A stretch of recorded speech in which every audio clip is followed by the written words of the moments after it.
এসব বাদ দে তো। আমার তোকে অনেক কিছু মনে হয়, সত্যি তোর মতো যদি একটা বর পেতাম নিজেকে ধন্য মনে করতাম। আরে পাগলি, তোর বরটা খুব সুন্দর হবে। মানুষের চিন্তা ভাবনা তাই আসল। মানুষ কি করে সেটা বিষয় না, বিষয় হচ্ছে ও কতটা ভালো। ওর আচ্ছা রুমে যা, পরে কথা হবে। আর বৃষ্টি একটু বোঝাস, খুব আপসেট হয়ে গেছে কিন্তু। সেটা তোকে চিন্তা করতে হবে না, আমি সবকিছু দেখে নিবনি। তারপর রুমে গেলাম, দেখলাম বৃষ্টি শুয়ে পড়েছে, কিন্তু এখন তো সন্ধ্যা। তাছাড়া একটু আগেই তো এলো, এখনো ফ্রেশও হয়নি। এখনই শুয়ে আছো কেন, ফ্রেশ হবে না? কোনো উত্তর দিল না। আবার বললাম, কি হলো, কথা বলছো না কেন?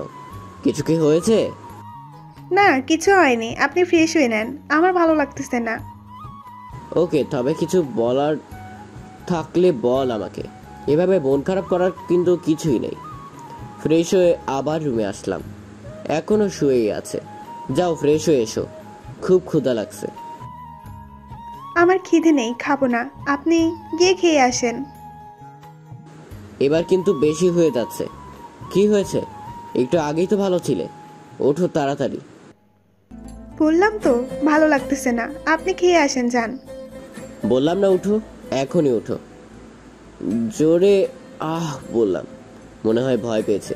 উঠে বসলো, কিন্তু চোখে পানি। তাকাও আমার দিকে। কেন, কি বলবেন এভাবেই বলেন। তাকাও। আমার চোখের দিকে তাকালো, দুহাত দিয়ে চোখের পানি মুছে দিলাম। কি হয়েছে তোমার, এরকম করতেছো কেন? সরি, এতদিন অভিনয় করার জন্য আমাকে মাফ করে দিন। কিসের অভিনয় করলে বুঝলাম না কিন্তু। এতদিন আপনাকে আমি মিথ্যে বলেছি, আমি আপনার সাথে অভিনয় করেছি। আচ্ছা বাদ দাও, আমি ওসব কিছু মনে করতেছি না। এখন তো সবকিছু ঠিক হয়ে গেছে, তাই না? তোমার মা কি, এতে আমার একটু মাথা ব্যথা নেই। আপনার না থাকতে পারে, কিন্তু আমার কাছে, কারণ আমি বৃষ্টি না। বৃষ্টির কথা শুনে একটু হাসলাম। মজা করতেছো আমার সাথে? তুমি বৃষ্টি না তো কি, মেঘ তাহলে? আমার কিন্তু রাগ হচ্ছে, আমি আপনার সাথে মজা করতেছি না, আমি সত্যিই বৃষ্টি না, আমি একজন মাফিয়া। কথাটা শুনে চমকে উঠলাম, হাসি মাখা মুখ নিমিষেই কালো হয়ে গেল। আবার একটু হাসার চেষ্টা করে বললাম, কি হলো, আবার মাফিয়া হয়ে গেল? আমার কিন্তু মজা ভালো লাগতেছে না, এখন চলো তো খেতে যাই।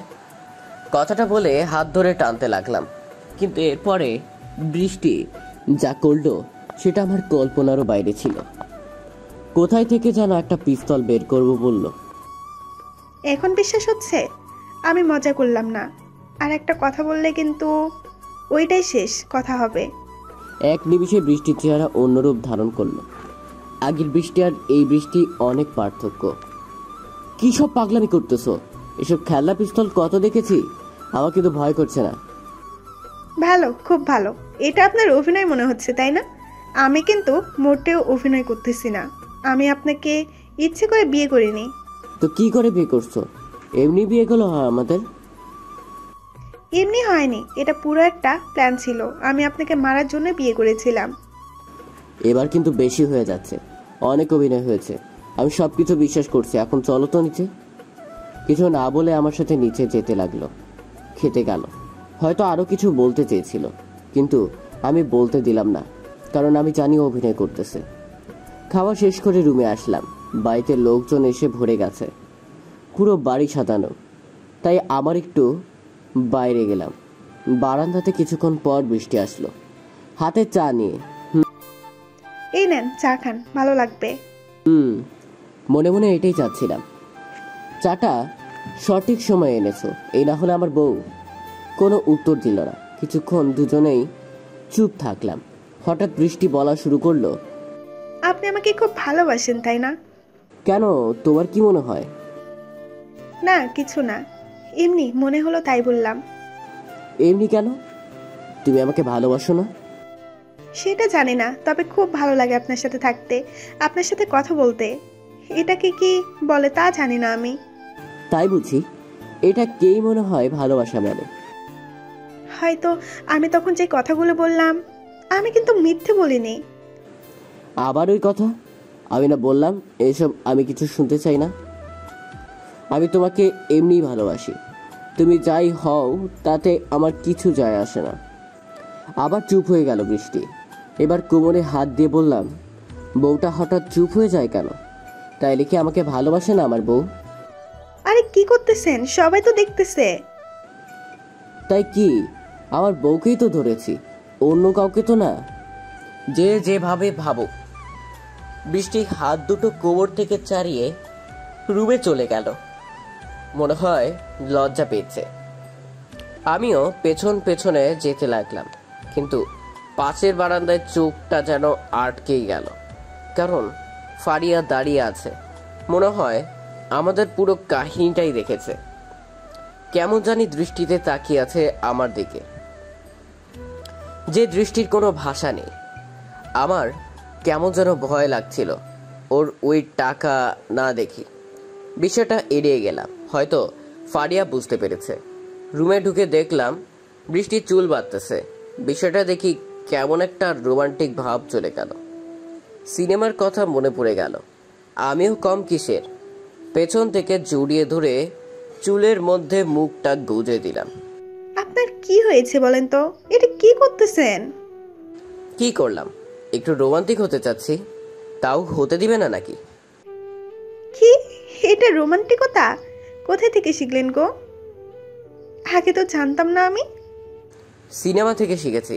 তোমার চুলের গন্ধটা কিন্তু খুব সুন্দর। মনে হচ্ছে থাক, আর বলতে হবে না, অনেক হইছে, এখন বিছানায় যান। আমি চুলটা বেঁধে। সত্যি ছেড়ে দিতে হবে তোমাকে। আমার কিন্তু মন চাইতেছে না, খুব ভালো লাগছে। তাই ছাড়েন তো, আইস আমার প্রেম দেখাতে। এত প্রেম আমার লাগবো না। কি এত বড় কথা? ঠিক আছে, থাকো তুমি। যান, সময় হলে দেখা যাবে। শুয়ে থাকলাম, কিন্তু মন তো আর মানতেছে না। ঘরে এত সুন্দর বউ থাকতে কিভাবে ভালো থাকবো? রাতে কি হলো সেটা আর নাই বলি, আপনারা তো আর ছোট না, সবই বুঝেন। সকালবেলা ঘুম থেকে উঠে দেখি বৃষ্টির রুমে নেই, কিন্তু বিষয়টা বুঝলাম না। হঠাৎ আমাকে না বলে কোথায় গেল? ফোনটা বন্ধ দেখাচ্ছে। সারা বাড়ি খুঁজে কোথাও, তবুও পেলাম না। হঠাৎ কালকে রাতের কথাটা মনে পড়ে গেল। মনে পড়তেই শরীরটা শিউরে উঠল। আজ সকালে তো দৃষ্টি কোথায় যাবে বলেছিল। খুব খারাপ জায়গা নাকি? আমি যেতে চাইছিলাম, নিতেও চেয়েছিল, কিন্তু সকালে হঠাৎ কি হলো? এদিকে বিয়ের জন্য পুরো বাড়ি লোকজনে ভরে গেছে, সবাই ব্যস্ত। কি করব ভেবে পাচ্ছি না। একা একা গাড়ি নিয়ে বের হলাম। দুপুর পর্যন্ত খুঁজলাম, কিন্তু কোনো খোঁজ নেই। এদিকে সামিয়া বারবার ফোন দিচ্ছে, বরযাত্রী নাকি এসে গেছে। কি করব কিছুই মাথায় আসতেছে না। আর কিছু না ভেবে বিয়ে বাড়িতে চলে গেলাম। আমার আশা দেখে সবাই এগিয়ে আসলো। কিরে, কোথায় ছিলে এতক্ষণ? আর বৃষ্টি কই?